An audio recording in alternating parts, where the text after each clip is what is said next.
EB box எந்த பகுதியில் இருக்க வேண்டும்? ஒரு வீடு கட்டிட்டு இருக்கீங்க அல்லது கட்டியிருக்கிறீங்க, ஸோ அது சரியான ஒரு பாகத்தில் தான் நாங்கள் வச்சுருக்கோமா அப்படின்றது எப்படி தெரிஞ்சுக்கிறது? லிங்கம் வாஸ்து ஃபேமிலி அன்பர்கள் அனைவருக்கும் உற்சாகமான வணக்கம் ஃப்ரெண்ட்ஸ். இது கிழக்கு, மேற்கு, வடக்கு, தெற்கு. எப்போவுமே இபி பாக்ஸு ஈஸ்ட் ஃபேஸிங் ஹவுஸுக்கு, கிழக்க பார்த்த வீட்டிற்கு இந்த பகுதியில் இருக்க வேண்டும். இபி பாக்ஸு இருக்க வேண்டும். டிக் போட்டதெல்லாம் இருக்க வேண்டும்.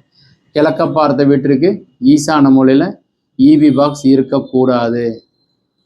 வடக்கு பார்த்த வீடு ஈசான மூலையில் கண்டிப்பாக இபி பாக்ஸ் இருக்கக்கூடாது.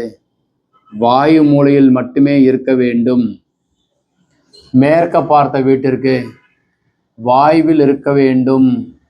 கன்னியில் கண்டிப்பாக இருக்கக்கூடாது. இபி பாக்ஸ் இருக்கக்கூடாது. தெற்க பார்த்த வீட்டிற்கு கன்னி மூலையில் கண்டிப்பாக இருக்கக்கூடாது. அக்னி மூலையில் மட்டுமே இருக்க வேண்டும். இபி பாக்ஸ் எங்கிட்டலாம் ஒவ்வொருத்துக்கும் சொல்லப்பட்டிருக்கு. ஸோ இபி பாக்ஸ் நீங்கள் வைக்கும்போது இதெல்லாம் கவனத்தில் கொண்டு அதற்கேற்றாற்போல் கன்ஸ்ட்ரக்ஷன் பண்ணுங்கள். சார் நாங்கள் கிழக்க பார்த்த வீட்டிற்கு இங்கே வச்சுட்டோம், என்ன சார் பண்ணுறது? கொஞ்சோண்டு ரூபா கட்டி இபி மின்சாரத்துறையில் சொல்லி இதை மாற்றிக்கோங்க. நிச்சயமாக நலமாக இருப்பீங்க.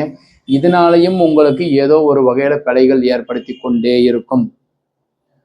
இந்த வீடியோ உங்களுக்கு பிடித்திருந்தால் லைக், ஷேர் பண்ணுங்கள், கமெண்ட் பண்ணுங்கள், சப்ஸ்கிரைப் செய்து வைங்க. ஓம் நமச்சிவாய.